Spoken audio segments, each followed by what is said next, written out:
नमस्कार। कार्यक्रम उम्मेदवारका कुरामा तपाईलाई हार्दिक स्वागत छ। डङ्गीशरण गाउँपालिका प्रेस चौतारी संचार डेस्कमा आज हामीले फरक व्यक्तित्वसँग कुराकानी गर्दैछौं।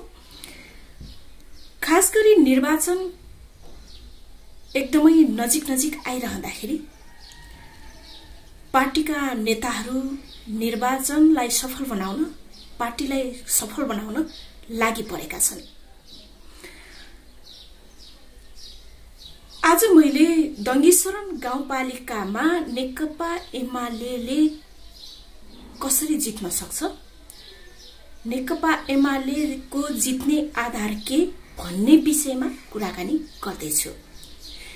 प्रेस चौतारी संचार डेस्कमा आज हामीसँग हुनुहुन्छ नेकपा एमालेका जिल्ला कमिटी सदस्य, यसैगरी डङ्गीशरण गाउँपालिकाका अध्यक्ष एवं नेकपा एमाले डङ्गीशरण गाउँपालिकाको इन्चार्ज समेत रहनुभएका भागीराम चौधरीसँग कुराकानी गर्दैछु।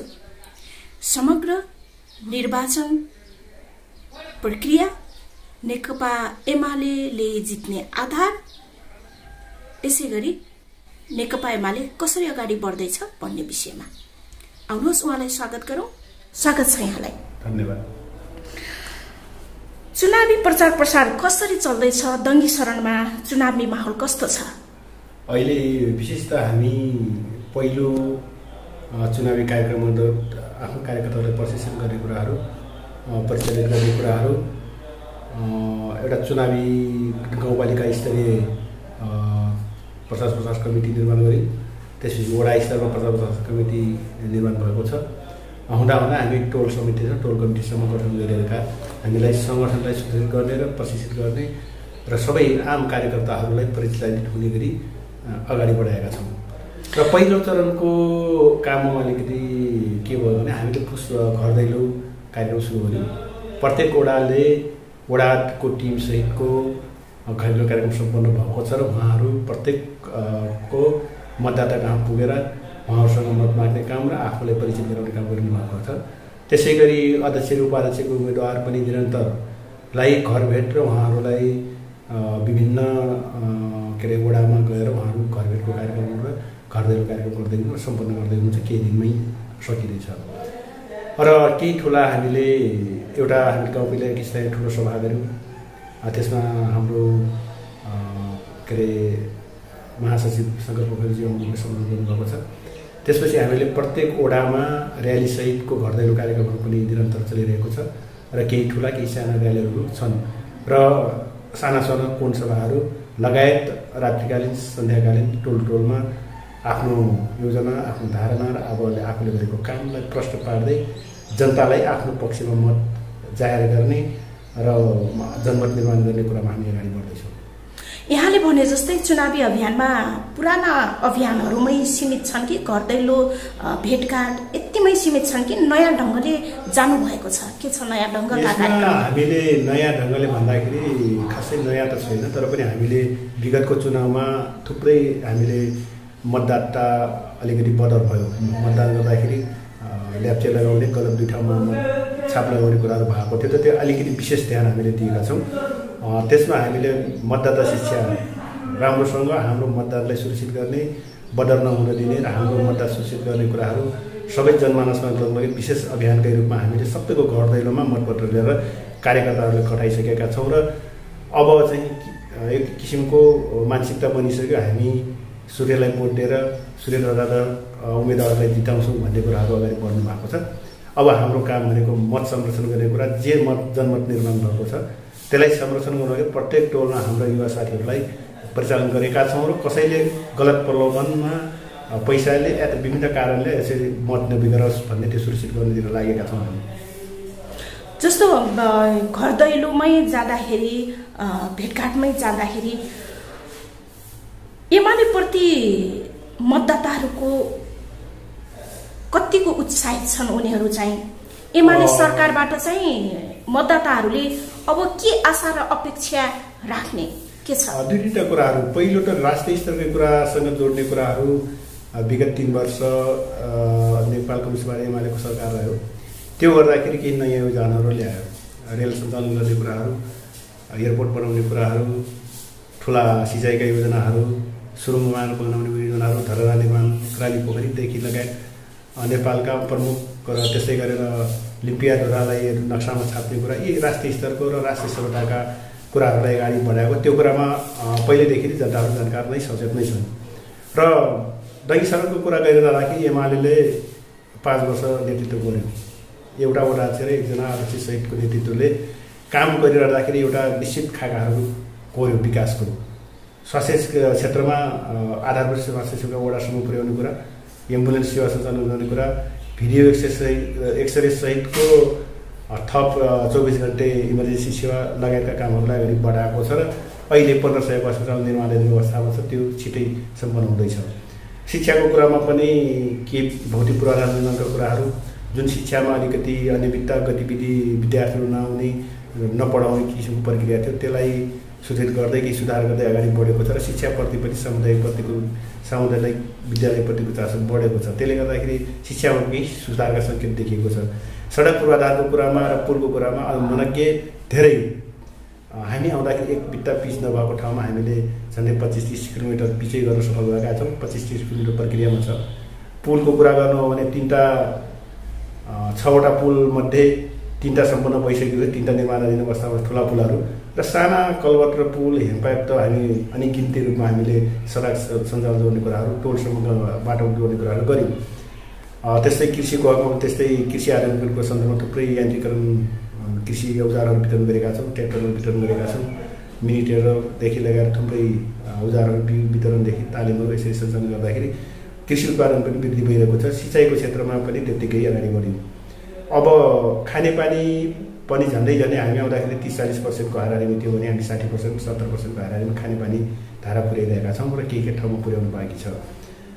त्यसले गर्दा हामी 5 वर्षको अवधिमा जुन विकासको मोडेल, जुन विकासको काम गति अगाडि बढ्यो, त्यो गतिले गर्दाखेरि जसरी एमालेप्रतिको विश्वास जनताले गर्नुभएको छ र विकास साँच्चीकै गर्ने हो भने एमालेभन्दा बाहेक अर्को पार्टी छैन भन्ने जनताको मानसमा स्वयं भुक्तभोगी र प्रत्यक्ष उहाँहरूले महसुस गर्नुभएको छ। यसले गर्दाखेरि हामी एमालेप्रतिको चासो, एमालेप्रतिको माया र अब पनि हामी चाहिँ एमालेले जिताउनुपर्छ भन्ने सबैको एउटा आशा र भरोसा रहेको कुरा चाहिँ जानकारीमा आएको छ र हामी त्यसले चाहिँ उहाँहरूको विचार र उहाँहरूको भावनाले हामीले उत्साहित बनाएको छ। जस्तो कि यहाँ गाउँपालिकाको दङ्गीश्रम गाउँपालिकाको अध्यक्ष भएर 5 वर्षीय कार्यकालमा धेरै योजनाहरू जसले यहाँले भनेका योजनाहरू सफल भएका छन् र कतिपय योजनाहरू बन्ने क्रममा छन्, जो जनताले अब एमाले नै दङ्गीश्रम गाउँपालिकालाई चाहिँ समृद्ध बनाउँछ भन्ने कुरामा आशा भरोसा राखेका छन् भन्ने कुरा यहाँले गर्नुभयो। जस्तो कि दङ्गीश्रम गाउँपालिकाका मतदाताले भागीराम चौधरीलाई जिताए जस्तै गरेर अब मेघनाथ शाह एमएनलाई जिताएपछि पनि यस्तै विकास आउँछ भन्नेमा कतिको आशावादी छन्, के पाउनु भएको छ? अब यो पार्टीको मैले प्रमुखको दङ्गीश्रमको इन्चार्जको भूमिका निर्वाह गरिरहँदाखेरि मैले पहिलो कुरा त पार्टी ठुलो कुरा हो, व्यक्ति ठुलो कुरा होइन र उहाँहरूको चाहना त थियो होला, त्यो आफ्नो पाटो छ, तर पनि पार्टीको निर्देशन दिएपछि उहाँहरू जानु सक्नुहुँदैन। मैले र उहाँहरू जुन काम अधुरा काम जसरी विशेषतः सुकुम्बासीको कामलाई पुरा गर्ने कुरा उहाँहरूले प्रतिबद्धता जनाइराख्नु भएको छ। हामीले फर्म भरेका छौँ। त्यसै खानेपानीको ट्याङ्कीहरू बन्दैछन्, सबै ठाउँमा धारामा पानी खसेको छैन। सिँचाइको सबै ठाउँमा हामीले अझै पनि सिँचाइ पुर्याउन सकेका छैनौँ। शिक्षामा सुधार गरेको कुरा, अस्पताल बन्दैछ, अस्पताल स्थापना गर्न सकेका छौँ। यो एक किसिमको खाका क्लियर छ र उहाँहरूलाई पनि जुन पार्टीले यो योजना सुरुवात गर्यो सम्पन्न पनि त्यही पार्टीले नै गर्छ भन्ने विश्वास हुनुहुन्छ। अर्को पार्टी आयो भने त्यो योजनाहरू अधुरा रहन्छन् कि सम्पन्न हुँदैन कि भन्ने गाउँमा जनतामा निराशा छ र उहाँहरू त्यसले गर्दाखेरि पनि अब एक किसिमको उहाँहरूप्रति उहाँ पनि प्रतिबद्ध कार्यकर्ता हो, एमालेको इमानदार सिपाही हो र लगनशील जीवनमै उहाँहरूले एउटा दुःख र कष्ट गरेर एउटा सामान्य परिवारको व्यक्ति अहिले दङ्गीश्रमको नेतृत्व गर्न खोज्दै हुनुहुन्छ। त्यसले गर्दा उहाँलाई वर्गीय हिसाबले, उहाँहरूको प्रतिबद्धताको हिसाबले, उहाँको मेहनत र इमान्दारीको हिसाबले कुनै पनि शङ्का छैन भन्ने कुरा उहाँहरूले जुन अधुरा योजना छ त्यो पुरा गर्नेमा उहाँहरूले गर्नुहुन्छ भन्ने चाहिँ विश्वासका साथ जनताले साथ दिने कुरा चाहिँ निश्चित छ। जस्तो कि अहिले चुनावी प्रचार प्रसारमै रहँदाखेरि यहाँले पनि कतिपय कुराहरू आकलन गर्नुभएको होला, किनकि एउटा दङ्गीशरण गाउँपालिकाको नेकपा एमालेको इन्चार्जको हैसियतले दङ्गीशरणमा एमाले जित्ने आधारहरू अहिले चाहिँ के छन्? मुख्य आधारहरू के छन् अहिले? एउटा पहिलो कुरा त जनमत अहिले हाम्रो पक्षमा छ। 3 महिना 3 वर्ष सरकार केन्द्र र प्रदेश सरकार चलाउँदाखेरि थुप्रै विकासका योजना दङ्गीशरणमा सुरु भए, सम्पन्न भए र धेरै शान्ति सुरक्षा लगायतका समावेशिता कुराको कुरा, जनजातिको कुरा लगायत कृषि यी कुराहरूमा लगानी गरिरहँदाखेरि जनताले प्रत्यक्ष महसुस गर्ने गरी पहिलो यो गणतान्त्रिक सरकारले गरेका कामप्रति उहाँहरू धेरै नै सन्तोष हुनुहुन्छ र काम गर्ने तरिका पनि उहाँले देखिराख्नुहुन्छ। पहिलो आधार त हामीले 5 वर्षमा गरेका काम एउटा महत्त्वपूर्ण आधार हो।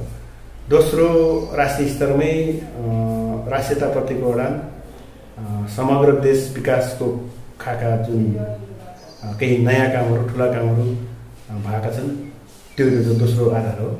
तेस्रो आधार भनेको हाम्रो वर्गीय हिसाबले वर्ग चरित्रको हाम्रो उम्मेदवारहरू, साथै वडामा हाम्रो कुनै पनि ठुलो सम्पन्न धनाढ्य व्यक्ति या त शोषक सामन्त वर्गको मान्छेहरू छैन र हाम्रो जनतासँग नजिक र जनताको सेवामा जुटिरहने सम्पूर्ण उम्मेदवार साथीहरू हुनुहुन्छ र उहाँको वर्गीय चरित्र र उहाँहरूको गरेको जनतासँग गरेको सेवा र लगानी त्यसको आधारको कुरा हामी लिन सक्छौँ भने अहिले एक किसिमले जुन एउटा सरकार मिलेर जसरी पनि राम्रो काम गर्नेलाई मिलेर ढाल्ने, उसलाई पराजित गर्ने भनेपछि केन्द्रदेखि स्थानीय तहसम्मको मानसिकता बोकेर जुन नेपाली काङ्ग्रेस, माओवादी, समाजवादी लगायत सम्पूर्ण साथीहरू पार्टीहरू लागेका छन्। अहिले भनेको यसले के देखाउँछ भने राम्रो काम गर्नेलाई चाहिँ बिगार्ने गरी जुन किसिमको षड्यन्त्र र जुन ढङ्गले प्रचार प्रसार भएर अगाडि बढेको छ त्यो कुराले जनताले बुझेका छन्। काम गर्ने एमाले नै हो। अब जतिसुकै षड्यन्त्र र के अरे गरे पनि, जतिसुकै हट्कन्डा बनाए पनि हामी चाहिँ एमालेलाई छोड्दैनौँ, एमालेको पक्षमा हुन्छौँ भन्ने कुराहरू उहाँहरू चाहिँ प्रतिबद्धता लागेको हुनाले हामी चाहिँ जित्ने सुनिश्चित नै छ भन्ने मलाई लाग्छ। दङ्गीशरणवासीलाई यहाँले भनिदिनुहोस् न, नेकपा एमालेको एजेन्डा के छन् सरल भाषामा? अहिले मुख्य एजेन्डा भनेको स्वास्थ्यको क्षेत्रमा हामी अस्पताल निर्माण गर्छौँ, व्यवस्थित रूपमा सञ्चालन गर्ने कुरा हामी पहिलो प्राथमिकताको कुरा भयो। शिक्षामा सुधार गर्छौँ। हामी शिक्षाका पूर्वाधार लगभग कम्प्लिट गर्दैछौँ र केही गुणस्तरीय शिक्षामा अब चाहिँ सामुदायिक विद्यालयमा पनि राम्रो पढाइ र गुणस्तर हिसाबमा यहाँबाट शिक्षित राम्रो व्यक्तित्व निर्माण गर्ने कुरामा अगाडि बढ्छौँ। तेस्रो कुरा सिँचाइ, हामीसँग वैकल्पिक अहिले हामीले परम्परागत खोलालाई सुधार गर्ने कुरा गऱ्यौँ, केही लिफ्ट योजना बनायौँ, केही ड्यामहरू बनाउँछौँ, तर सम्पूर्ण ठाउँमा पानी बोरिङ लगायत यिनी वैकल्पिक उपायबाट पनि हामी सिँचाइको व्यवस्था पुरा गर्ने कुरा जान्छौँ। र खानेपानीको सन्दर्भमा हामी अब चाहिँ 5 वर्षमा 100% सबैको घरमा धारा पानी पुर्याउने प्रतिबद्धता गर्छौँ। त्यसै सुकुम्बासीलाई पूर्जा दिने कुरा जुन छ, हामीले लगभग 50% काम भन्दा 60% काम सकिरहेका छौँ। नाप जाँच गर्न बाँकी छ। हामीसँग सम्पूर्ण प्राविधिक हिसाबले पनि तयारी छौँ। केही कानुनी प्रक्रियाको आयोग विघटन लगायत आयोगका केही निर्णयका कारणले हामी काम गर्न सकेका छैनौँ र हाम्रो सरकार आउने बित्तिकै हामी यहाँका सुकुम्बासी, दलित र अवशेषधारी जग्गा दर्ता गरेर हामी चाहिँ पूर्जा दिने कुरामा हामी प्रतिबद्ध छौँ। र कृषिको कुरालाई हामी उत्पादनकी क्षमता बढाएका छौँ। अलिकति उत्पादन वृद्धि गर्ने, पकेट क्षेत्रको रूपमा कृषिलाई स्थापित गर्ने र भोलिका दिनमा अहिले कोल्ड स्टोर केही समयपछि बन्दैछ र सम्पन्न हुँदैछ र अब चाहिँ बजार व्यवस्थापन उचित मूल्यमा उत्पादन गरेर वस्तुलाई बजारसम्म पुर्याउने कुरामा हामी कृषि एम्बुलेन्स लगायत हाट बजार र केही कलेक्सन्सहरूको माध्यमबाट हामी किसानलाई प्रत्यक्ष फाइदा र अलिकति फाइदा दिने हिसाबले हामी अगाडि बढ्नेछौँ। अन्त्यमा दङ्गीशरणवासीलाई के भन्नु छ? म सम्पूर्ण दङ्गीशरणवासीहरूलाई अनुरोध गर्न चाहन्छु, हामी एउटा निम्नवर्गीय मध्यमवर्गका समस्या समाधानको लागि र विकासको लागि हामी प्रतिबद्ध party Nepal communist party UML हो र अहिलेसम्म जनतालाई सरोकार राख्ने, आधारभूत आवश्यकता पुरा गर्नेदेखि लिएर विकासका कुराहरूमा जुन गतिले अगाडि बढ्दैछ, फेरि पनि हामीलाई एकपटक सात सूर्यमा सातै सात लगाएर सम्पूर्ण टिमलाई विजय गराउनुहोस्। त्यसपछि हाम्रा पहिलो कुरा अधुरा रहेका कामहरूलाई पुरा गर्दै अनि थप विकासका कामहरूलाई अगाडि गर्नेछौँ भन्ने कुरा राख्दै राख्न चाहन्छु। समय र विचारका लागि धेरै धेरै धन्यवाद। धन्यवाद।